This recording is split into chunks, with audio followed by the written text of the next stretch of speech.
research shows that couples don't talk to each other, the average couple, more than 15 minutes a week about things other than the logistics.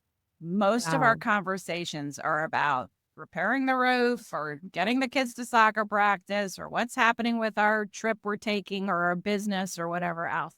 But just talking, I always say to people, if you want to change your relationship for the better, really easy thing to do is just to spend 15 minutes twice a week with no technology, maybe some music, right? And just sitting together and talking. And then couples will say, well, what the hell do we talk about? Much less, what can we talk about to increase the intimacy? So questions like, Dr. Laura, what a pleasure to have you back, Queen. How are you? I'm so good. It's so good to be with you again, my love.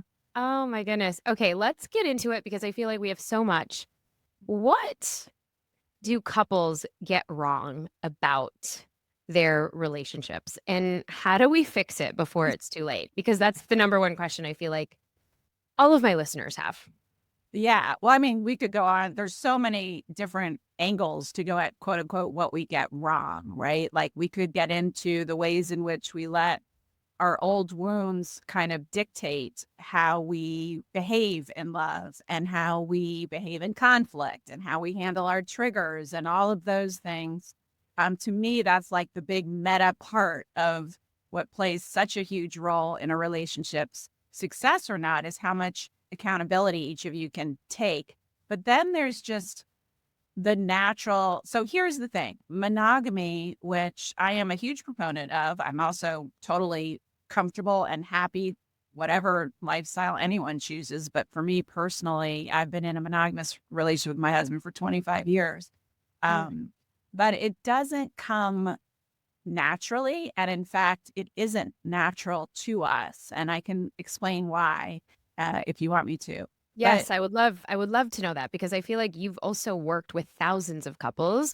You've also yeah. worked with celebrity humans, many of them Mhm. where we know that don't really subscribe to monogamy. And you've seen so many types of relationships flourish. And Yes. then there's those that fall apart. So I guess, yes, if you can go into, why you feel that that's not natural, and then, uh, yeah, and then we can Yeah. pull out Well, the okay. Pandora's box. Yeah, we can start getting into it. So let's just set the scene first, right? Like for monogamy and where that even comes from. So I have I studied evolutionary anthropology in college. That's Yeah. been a big part, even in graduate school. It's been a big part of what informs my work, kind of understanding where we came from and how we've evolved. And there's some really amazing research, a lot of it done by one of my most important mentors. She's no longer on the planet, unfortunately. She transitioned about a year ago, Helen Fisher. She was an amazing, amazing evolutionary psychologist or evolutionary anthropologist. And she wrote a book called The Sex Contract. So if I'm only mentioning because if anyone's really curious about this, you can go into that rabbit hole. Basically, here's the gist of it. And this is what Mhm. archaeologists and anthropologists have gleaned from our evolutionary history that when we were cave people, right, and first starting to walk, this is really fascinating to me. So I'm going to go into the weeds with you. Yeah. When we first started to walk upright, we went from apes on all fours to walking upright. And Mhm. in order to balance, our pelvises had to narrow. And when our pelvises narrowed, babies had to be born at an earlier stage, smaller, at an earlier stage of development to fit through. Okay. Mhm. So this is when babies started to be born the way they are today, where they can't just plop on our back while we keep going like they do with apes, for instance, right? Mhm. We had to really, we evolved in these hunter-gatherer societies. Women were the gatherers. So we gathered the nuts and berries that were key to our sustenance. We built social relationships, Yeah. and the men were typically the hunters. So they were not only protecting us from the saber-toothed tiger or whatever was there, but they were hunting for meat and food that was really key to our survival. So when we started walking upright, women started having these babies earlier, and then they had to be just like women today. They had to be offline for a while, breastfeeding, sitting still. They couldn't go out and slap the baby on their back and keep doing what they were doing. They needed protection and they needed sustenance. So this sex contract evolved where the woman basically said to the man, look, I can promise you that this baby is definitely yours, your genes being passed on to the next generation. I'm not having sex with anyone else. And in exchange, while I'm pregnant and having this baby and in a really vulnerable space, you invest your resources and your energy into protecting us. Mm. And that was kind of the contract that was made. And then they would form these monogamous pair bonds, but only until that baby could plop on the mother's back or walk alongside her, and she could go back to the acts of daily living that she did before to, to take care of herself and the baby, and the community, of course, supported her or helped support her. Right. Yeah. So it's so fascinating because this was at about 3 years old when this would happen. And then they would move on to another pair. So when they looked at divorce rates around the world, not just around America, around the world, they found that the highest divorce rate by far happens when the youngest child turns 3. Isn't that Wow. wild? When the youngest child turns 3. So Yes. evolutionary, it's like coming back full circle. Yes. And when monogamy for life was created, it was really during when farming started. When we started settling in one spot and cultivating the land, we needed a team. It wasn't like we were nomads and hunting and gathering in a tribe. We needed our own kind of land to be managed. So that's when monogamy for life, it was partly a religious institution, but it was really an economic and business one. We're like, okay, we're in this. Our kids are going to work the farm. We're going to work the farm. We're in this for life. But monogamy for life was like very soon after your reproductive years were done. I mean, for most of us, if you were 50, it's the equivalent of 90 today, right? Because most people didn't live that long. So, right? Right. So monogamy for life was, until you were 50 or 60 years old. That was considered old age. And now today, thanks to modern medical technology and our healthy lifestyles, we're expected to I live mean, to we're having 100. babies in our 50s, right? Yeah. And we're So living half our lives post-menopause, right? So monogamy for yeah. life is a long ass time. And it's not really our evolutionary imperative.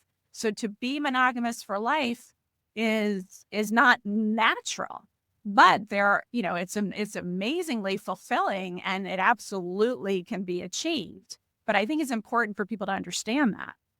Yeah, well, and I also am curious about, you know, what is the most common mistake? Like in this Mhm. line of, Yeah. now we have this evolutionary uh foundation of knowledge.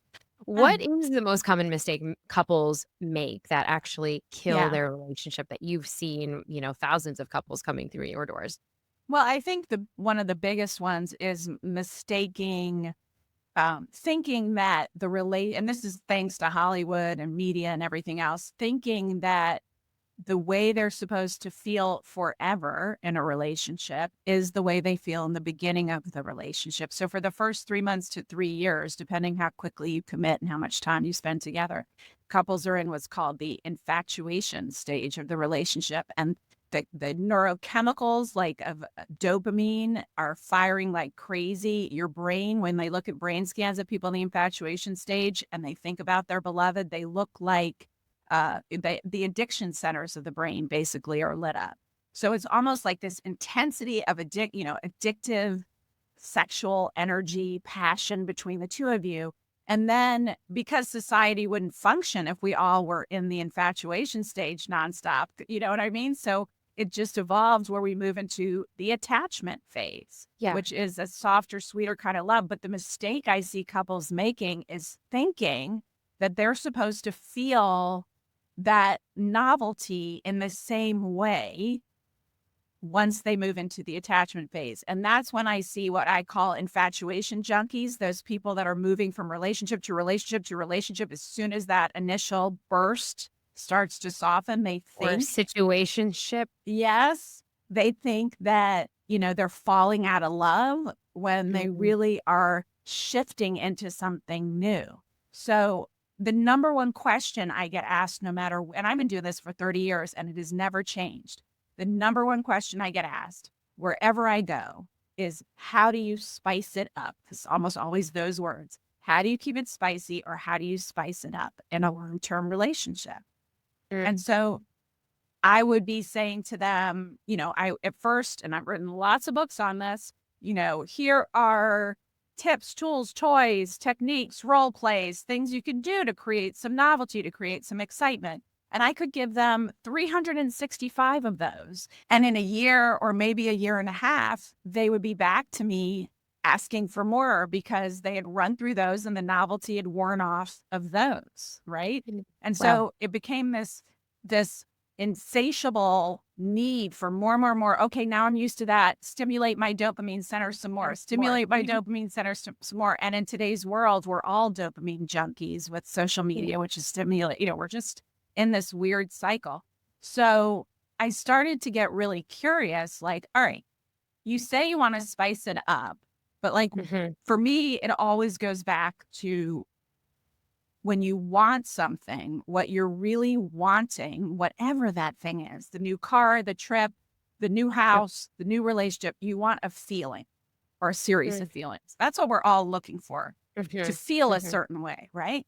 So I Sure. started to really ask people, okay, so if you had this spice, right? If you had this excitement, how does it really feel? Like, what is the feeling you're going for when you want this novelty? And again, it was some version of excited intensity. That's what we Wonderful. feel, right? I mean, is that true for you when you try it on? Or Like that feeling of excited intensity that you have in the beginning of the relationship. mm, mhm. And And so you're talking about, like, the butterflies in the stomach, and this is kind of what tends to happen, why people look for that novelty in these relationships if they're not, are you also saying if they're not met in that relationship? yeah, and I even caution about butterflies in the stomach. There is a kind of contraction and an excitement, but if it's Mhm. butterflies, that's often the body's. And I always tell people, be careful if you meet someone and you have butterflies, because you want to tune in. Is it anxious butterflies where it's your body's warning system? Or Ooh. is it excitement butterflies of like, oh, like falling in love with the right person who isn't going to be a trauma bond feels like being the excitement you would feel about to move into your dream home. It's not the Ah, okay. excitement you would feel before you go on a roller coaster that really scares you. Mhm. Different butterflies, but really Different important butterflies. distinction. And well, yeah, let's kind of double click on that too, because it seems like the trauma bond can actually be what binds initial couples together Yeah. Yeah. before before all of the infatuation era, closes off. Can you talk about that? Yes. Yeah. Well, that's part of the infatuation is, I mean, we first fall in love with, obviously, we're physically attracted, but we fall in love emotionally with the image we see reflected in the other person's eyes, and with our stories sometimes of how they're going to fix us or make us safe Mm. or solve a problem, right? And all of that is kind of mixed up in the trauma bond. So the trauma bond is when we choose partners and stay with partners, not out of healthy love and connection, but out of our wounds and our traumas. And it's hard to unpack at first if you haven't ever done any, you're not aware of it, you've never done work in this, you've been looking for love outside yourself, you've never done the healing work. And even if you have done the healing work, sometimes we fall into that because we're always going to be attracted to someone who triggers our wounds. I mean, that's the beautiful Yeah. part of relationships is that I feel like on a spiritual level and even a metaphysical level, that's their purpose Yeah. because they are going to bring up, even if you're in a healthy relationship and you don't have a trauma bond per se, all your shit is going to come up because it's your highest stakes relationship. It's the most replicating of your childhood relationship and what you saw modeled and your childhood relationship with your parents. And so all that stuff is going to be triggered and come up to be cleared in relationship. And to Yeah. me, that's one of the purposes of a relationship is to be each other's allies in healing. But that's different than a trauma bond where you are re-injuring each other, or one of you is re-injuring the other, or sometimes both of you are. Right. Right. Right. And then it's a never ending cycle. Yeah, and it Well, can feel really exciting, right? Because the attachment is insecure, yes. And so if you are Yes. someone who is used to that and sees, I only feel lovable if I'm chasing love, if I'm trying to get it, if I'm trying to keep it, then you will feel a big sexual charge. This is where people mistakenly say, oh, he's my twin flame. Yeah, it's a freaking trauma bond. That's your twin flame. Oh my goodness. Well, so every couple craves deeper intimacy. And, Yeah. sometimes life does get in the way Yeah. and sex kind of stops being that priority, right? Hmm. We've got the mamas in the room. And what is a ritual or practice that can bring partners closer together? Yeah. And create that intensity. So, like, Yeah, back to the that intense question. yeah, the intensity. You said what it was it? Excitement Intense intensity? excitement, like intense Excitement. emotional and physical excitement, right? With someone who I'm familiar with, not someone who I'm just discovering and trying to get the love of and someone who leaves their dirty socks on the floor and who farts in front of me, like that's who we're wanting to create the intense excitement with, which I It's think is true. beautiful, you know? But it comes from, okay, so back to what I was saying, around the intensity of excitement, what I started, that's why I wrote this book, Sex Magic, because what I have found is that you can create feelings and we can talk about how this works, but you can create intensity of arousal and of emotional and physical connection, Mm, even more so in a connected pair bond, right? So, I talk a lot, and this is kind of a precursor to it. Like sometimes we have to move beyond some of our traumas and remove some of the blocks that we have to really exposing ourselves and being vulnerable and showing up as your full, authentic self in general, much less in a sexual scenario.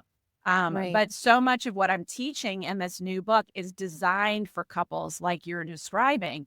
It's like Mm, the antidote to that bedroom boredom where you can actually go deeper and you can move instead of, like, for instance, sexual energy. Normally when we get sexually aroused, the sensation is localized to the genital region, right? We have mm. arousal, tingling, warmth, orgasm, whatever. It all happens kind of around there.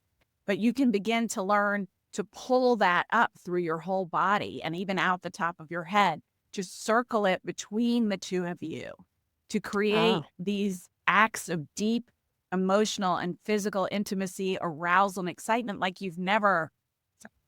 most people say they've never felt this before. mm. And it's built in dopamine rushes that just get better and better and better. And to me, it's really what sex in pair bonds was designed to be. But back to I don't want to blow off your question, which was, okay, dirty laundry, kids, like, last thing I'm thinking of is orgasms exploding through my head. I want to Or watch how do you White get to that Lotus. point? Yeah.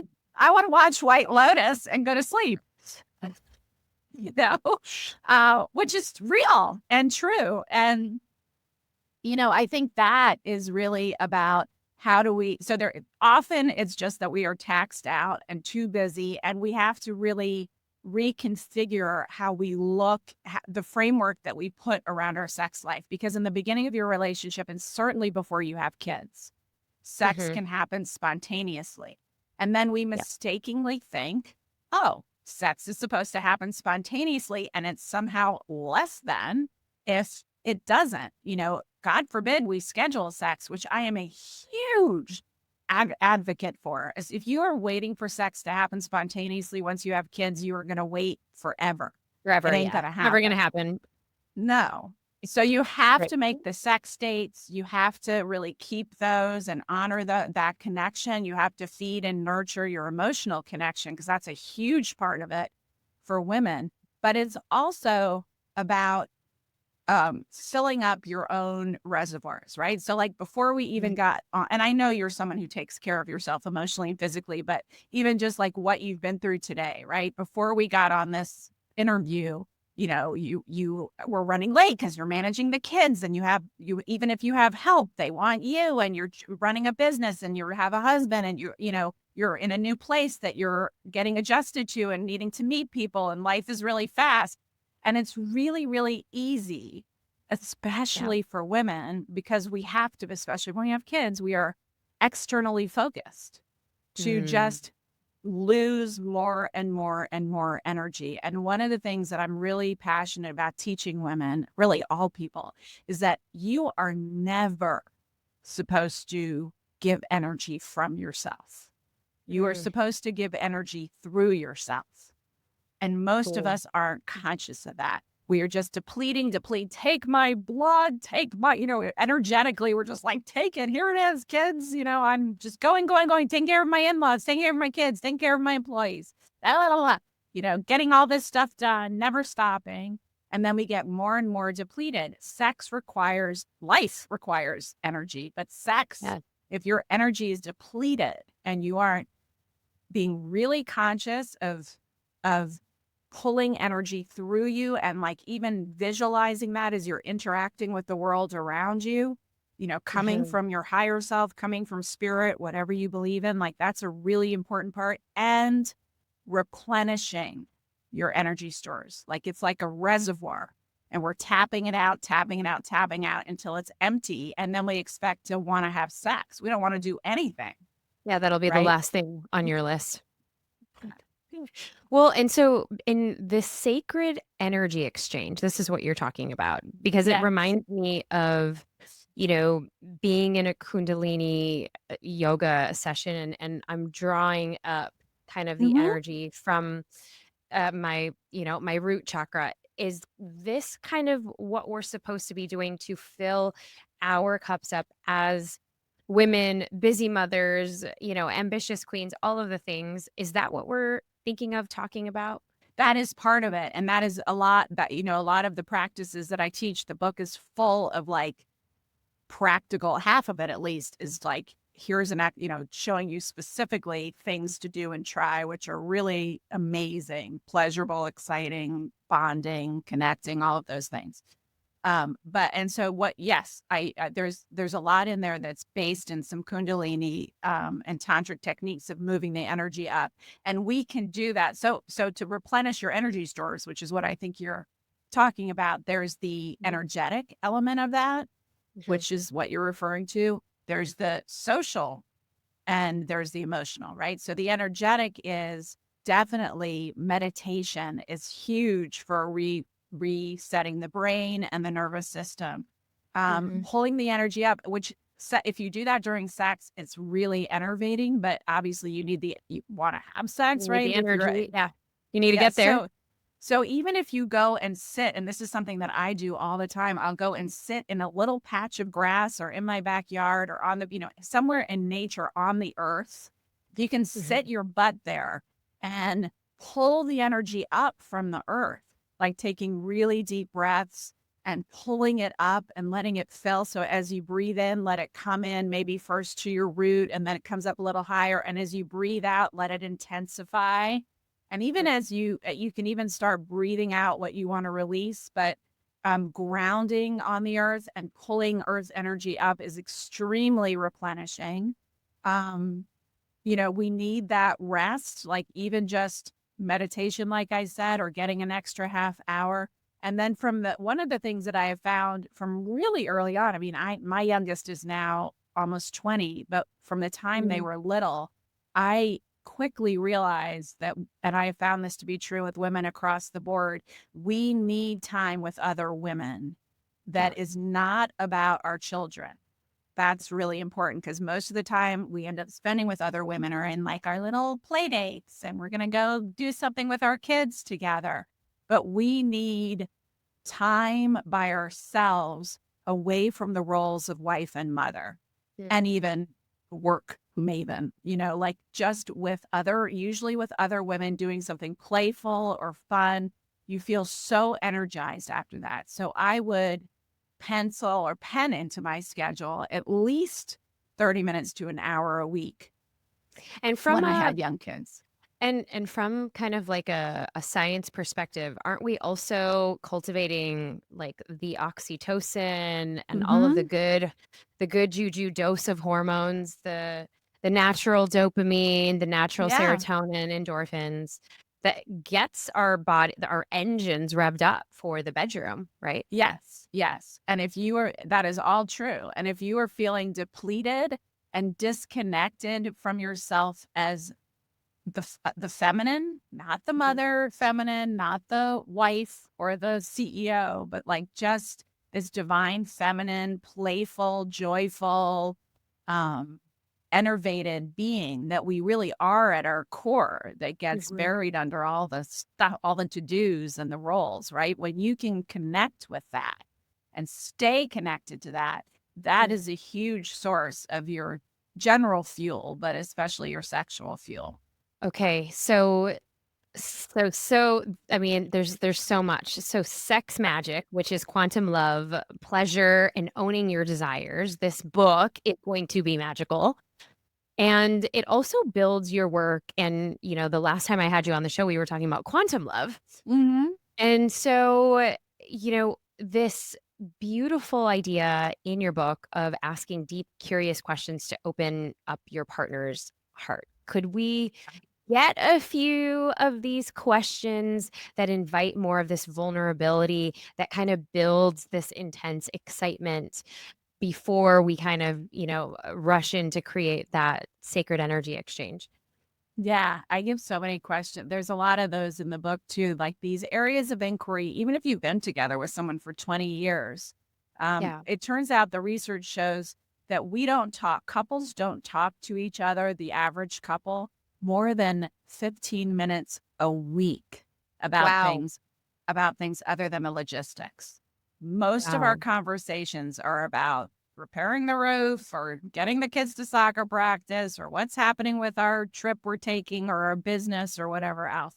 But just talking. So even if you want to change, like I always say to people, if you want to change your relationship for the better, really easy thing to do is just to spend 15 minutes twice a week with no technology, maybe some music, right? And just sitting together and talking.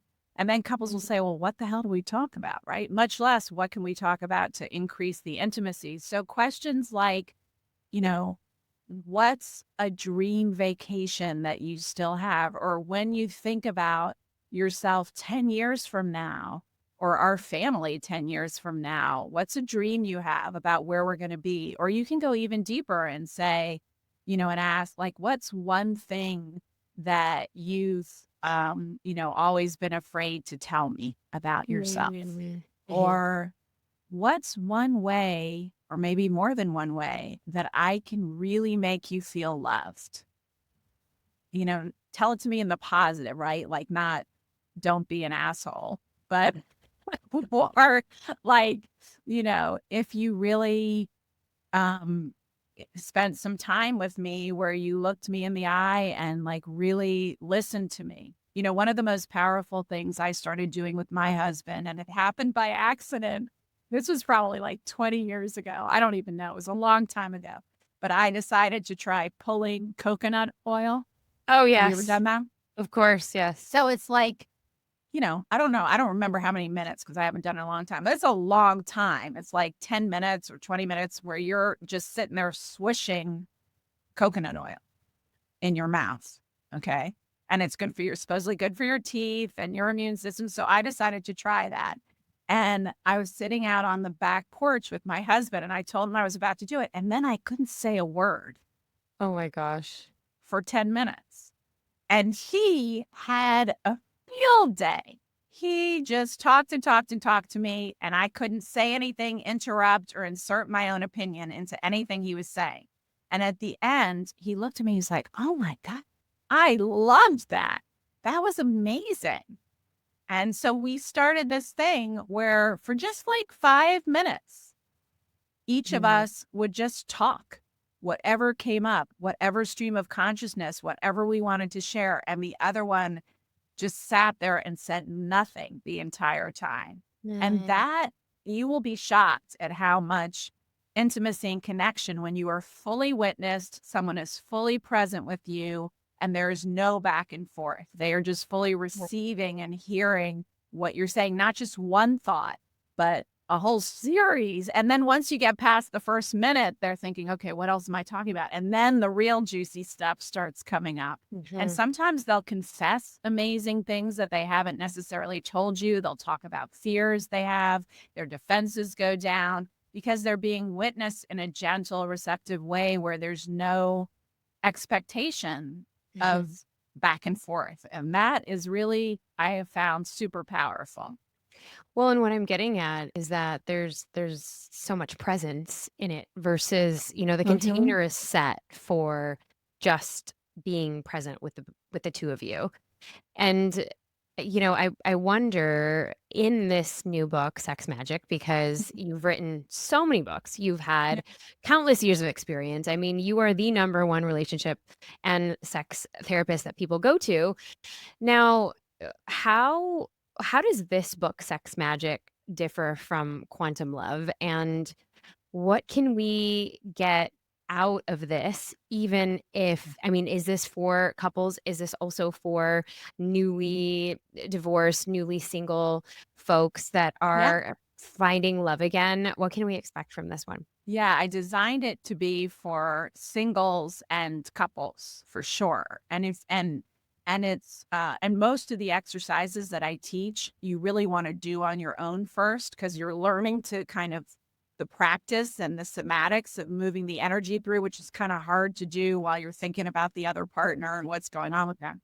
So I always encourage people to practice it on their own. And you can do this with self-stimulation. So if you're single, looking for love or not looking for love, and you want to kind of really experience this full body erotic intensity and eventually perhaps bring it into a new relationship, this is a great place to start. I didn't think I had another sex book in me. This is my 10th book. This is your And 10th book. 10th book. And I I will and get when I there. wrote now my last book, as you said, was Quantum Love, which it was about love and relationships. The But there was one chapter called Quantum Sex, which was the beginning of what became Sex Of course. Magic. Yes. Um, Brilliant so title, by the way. And we're going to link your last episode in our show notes for those who missed it, because Dr. Laura, you're a gem, a wealth of information. And, but there's, I think getting into the energetics and the yeah, quantum sex is what so many couples are actually missing, unless you've watched the Goop. I think Love, Sex, and Goop, whatever it was on Netflix. And so tell us kind of how the book is laid out. yeah. Well, so what had happened is that, it was all kind of an evolution. So I wrote Quantum Sex a while ago.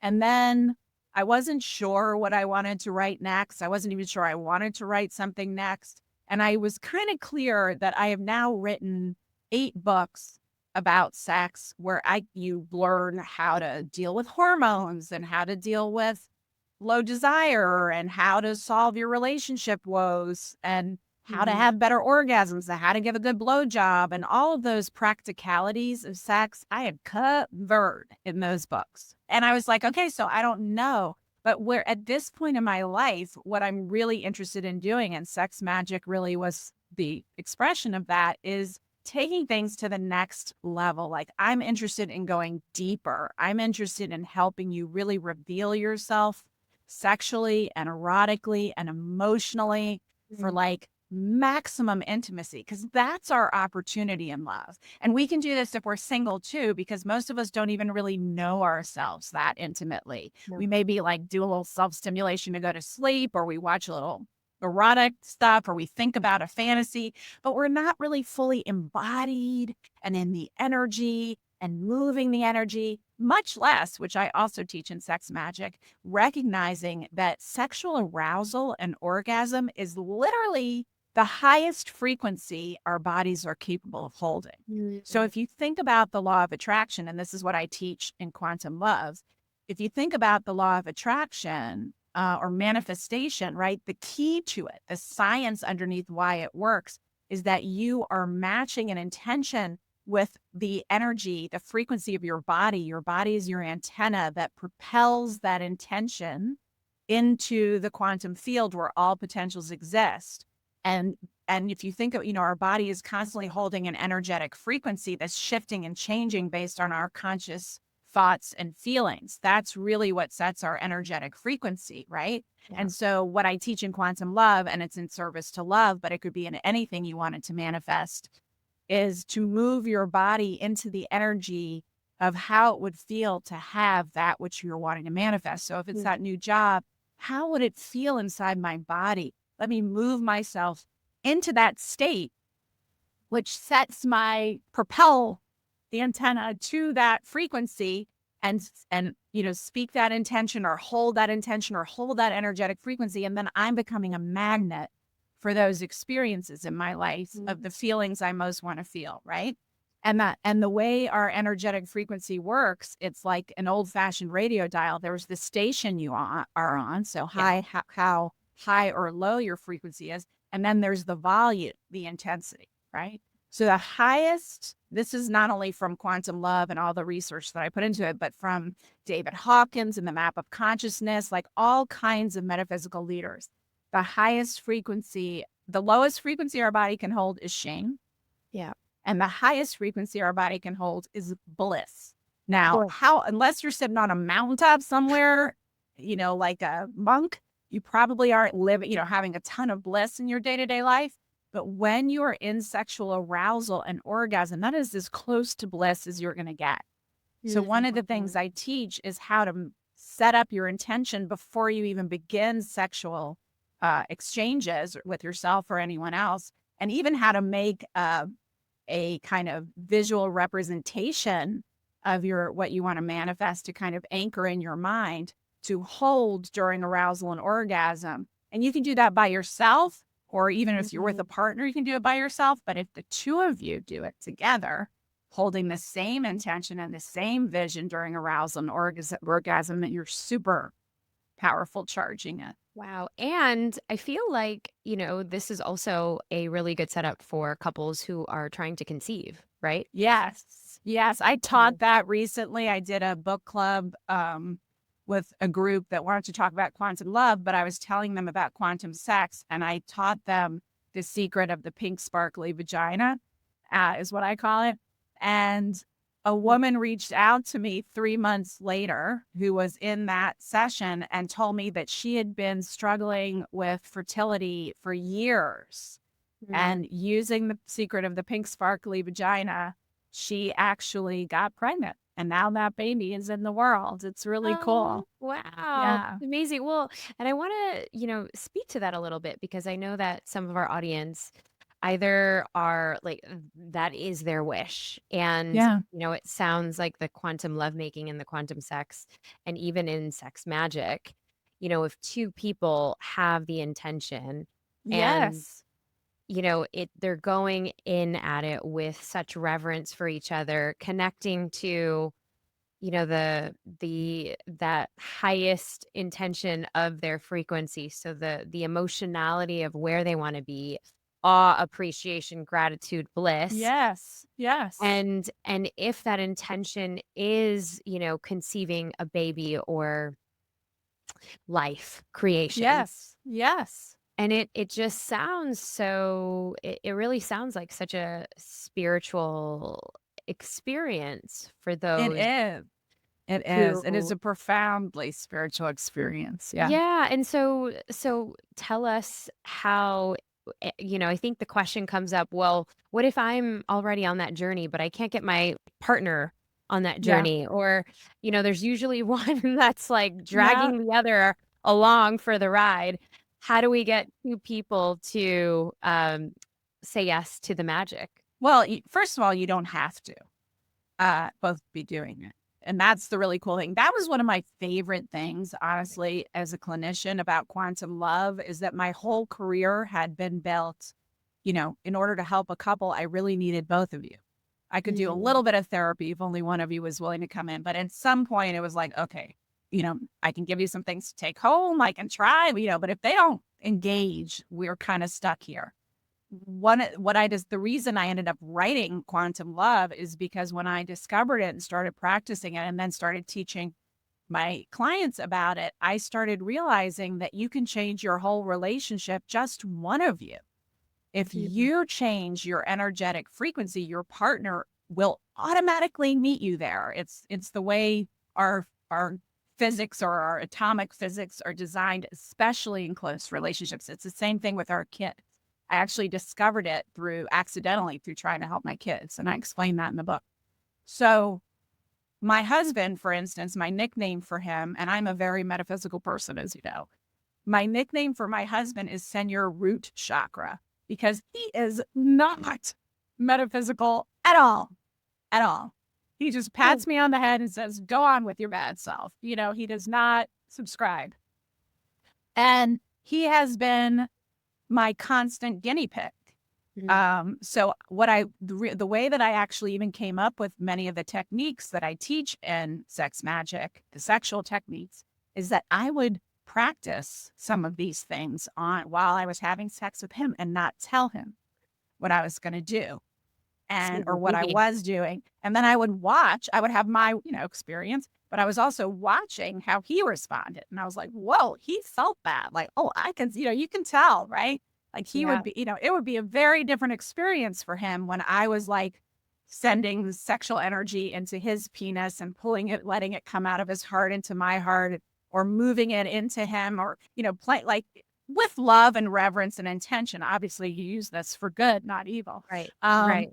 but he would really feel it. And then I would tell him afterwards what I did. And he's like, well, I don't know what you did, but that was amazing.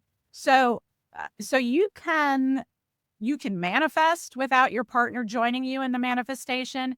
You can have sex magic and do these practices without, I mean, it's great when they participate and when they're into it with you, but they don't have to be. They're just going to have a profoundly intimate and amazing sexual experience because of what you're doing, you Yeah. know? And then often that's an entry point where they feel it and they experience it and they may even say, what was that? And then you can say, well, actually, this is what I was doing. Do you want to learn more about it? And often that piques their curiosity and they do start engaging with you. But that's the cool part of the quantum. It's wonderful when you have a partner who meets you there, but the majority of people don't have that. And you Mhm. don't need that.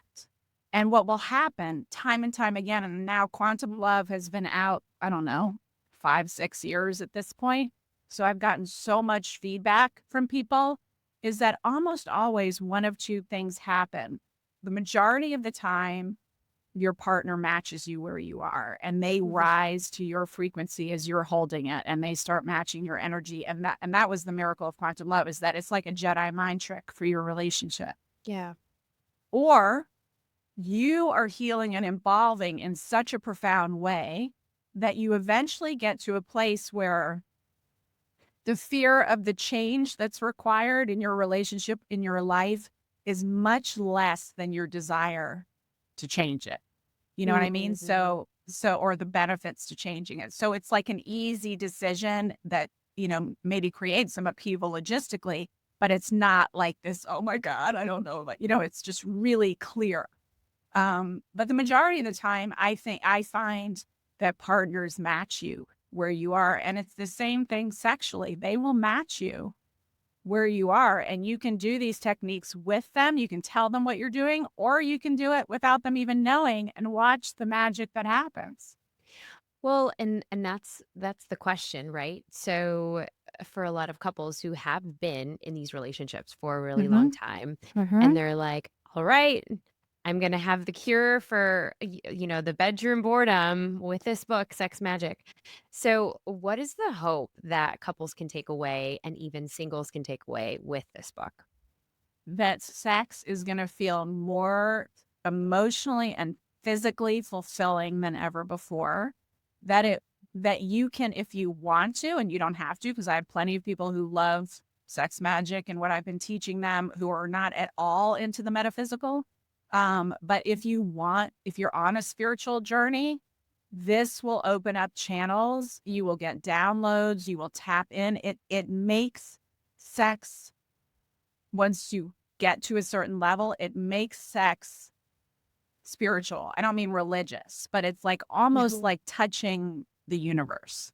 Like Yeah. you are out in the ether. You are experiencing God through your body. I mean, it is, you can get to really profound places, but what you can definitely expect is deeper intimacy, deeper connection, much more intense excitement and arousal, and a way of knowing yourself and your partner in an entirely new way. And, even throughout the book, I am like addressing like, how do you remove or move beyond inhibitions or some of those blocks to kind of really relaxing into this and playing with the techniques, because that's important too. But for a lot of people, they'll just go through the book and do the exercises and love those. For others, they're going to want to do like, okay, I realize I have some old inhibitions or some old trauma blocks that I need to kind of work through in addition to trying these things. Right. So this isn't kind of like this isn't this is a very sacred and intentional practice. Yes, yes. And Yes. powerful, powerful, powerful one. That's why Mhm. it's magic. I mean, that's why I call it sex magic, because it makes sex magic physically, emotionally, spiritually, and energetically. It is really profound. It's been really, really fun to play with to learn and come up with these systems and kind of hone them. Some, a lot of them obviously I didn't make up, but I kind of just I made things super practical, because a lot of Mm. the books out there on some of those more ancient practices are really hard to follow, you know? Yeah, it's almost like modern day Kundalini and Tantra, but with metaphysics and Yeah. your 30 years of of of of love therapy, sex therapy, couples therapy, and I love it all in one book. All in one book. I want to, speak to those who perhaps have partners who are also, who either have been addicted to erotics and kind of bringing that into the Uh-huh. bedroom. Uh-huh. How does sex magic solve that? Yeah, that's one of the reasons I wrote it, like back to that how do we spice it up question. What I saw starting to happen, especially since the pandemic when Pornhub decided to become free, um, Mhm. that porn addiction is at an all-time high, but also in an effort to like solve this problem of the feeling of staleness, they're like, well, let's bring in another partner. Let's Yeah, and open our it's like relationship. quick hit. Yeah. Yeah. Quick hits that cost you. Like it is a really I'm not saying you can't successfully have an open relationship or a threesome, but it requires so much self-awareness, so much honesty, so much integrity, so much communication skills. It requires so much health, emotional health for you to success both of you, for you to successfully navigate through this in a way where your relationship becomes stronger as a result or even can sustain itself as a result. The majority of the time, most of us don't have that. And so we go and bring someone else into our relationship, and it just becomes a slippery slope where the relationship starts to disintegrate in a million different ways. So it's not a good, to me, if you want if you don't want a monogamous relationship and you really believe, and many people do, and that's fine, that, monogamy is not for me. And I think I can, it's fine. I want to love multiple people and I want to be with someone who loves multiple people. And that's how you want to enter love and be in love. Absolutely. You still need those skills to successfully navigate it.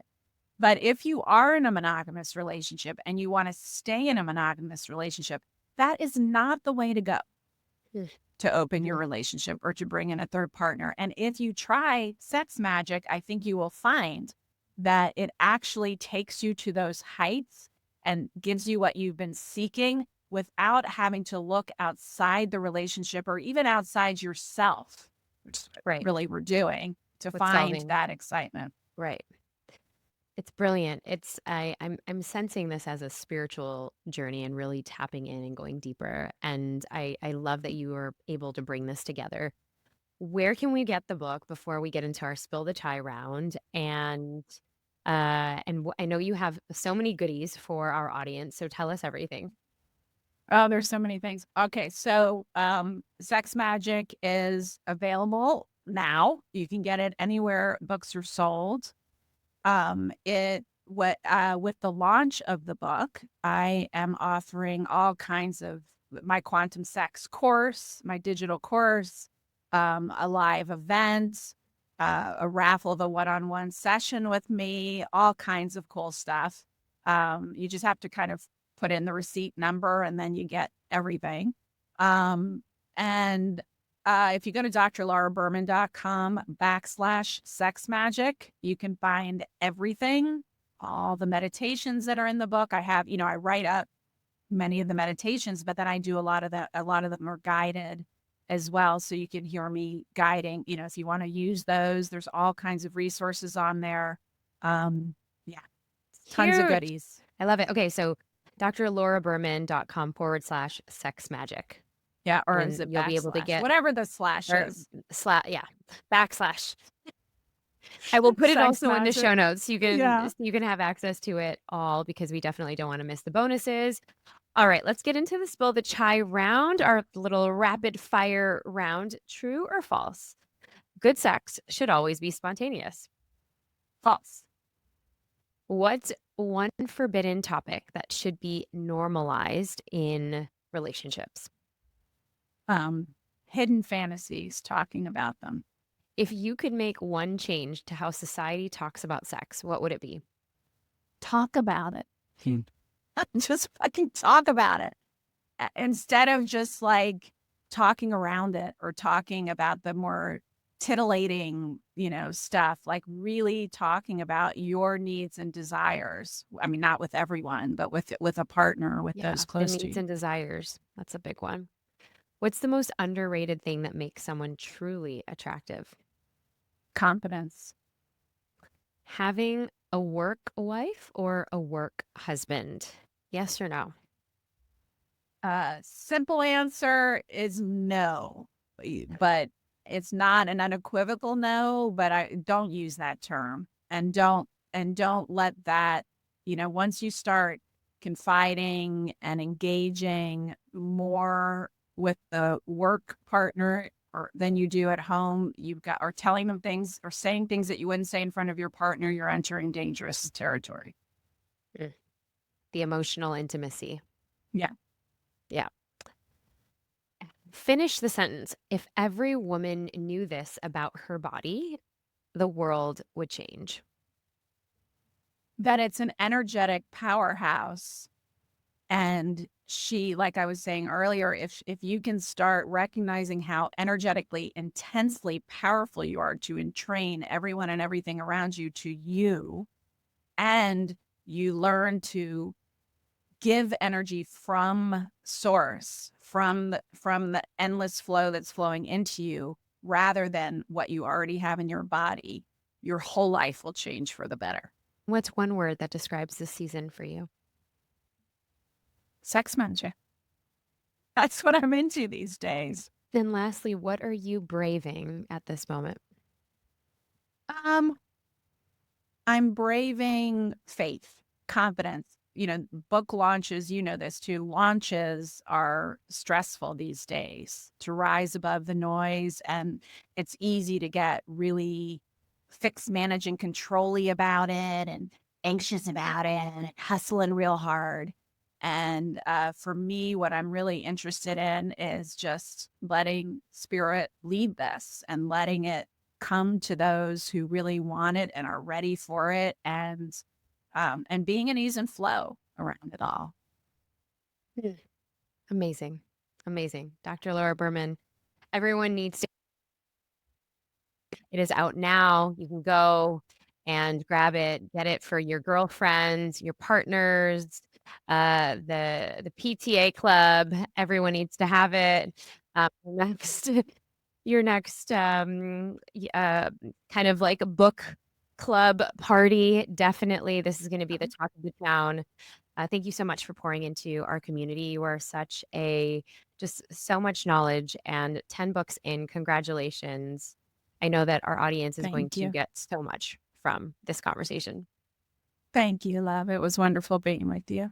Oh my gosh, always. All right, loves, welcome back to the other side. I don't know about you, but I am pumped and driven after this episode. And if you are feeling juicy in all of the ways, go ahead and grab Dr. Laura Berman's newest book, her 10th book, Sex Magic. It's out everywhere. And if you actually go to her site, drlauraberman.com/sex magic, you will actually get all of the beautiful kind of juicy tidbits that go along with the book, as well as the meditations, as well as the worksheets, as well as all of the free resources. You can follow her on YouTube for everything that she talks about, from quantum love to sex magic. And she is Dr. Laura Berman on Instagram. You can also listen to her podcast, and she and I actually recorded together on her show a couple years ago, the Language of Love podcast. We will link that below in the show notes. And we will also link our episode that we had with her just not too long ago, last year or the year before, on quantum love. You definitely don't want to miss out. And if you are watching this on YouTube, what are you waiting for? Go ahead and click the subscribe button. It helps us grow the show more than you know. And share this with a friend, a family member. Maybe we are changing perspectives. And if anything changed for you in this episode, let us know. I feel like getting books like these and sparking these conversations and brave conversations, it brings you closer together, even in your friend group, in your girlfriend group. And, you know, even if you're navigating being single and getting to know yourself, what your desires are. All right, loves, I will see you next time. Don't forget to be just a little bit more brave. You know I've got so much more in store for you. So if you are really ready to dive in and keep owning your emotions like the boss that you are, click right here. Go ahead, don't be shy. I'll see you in the next one. Keep shining.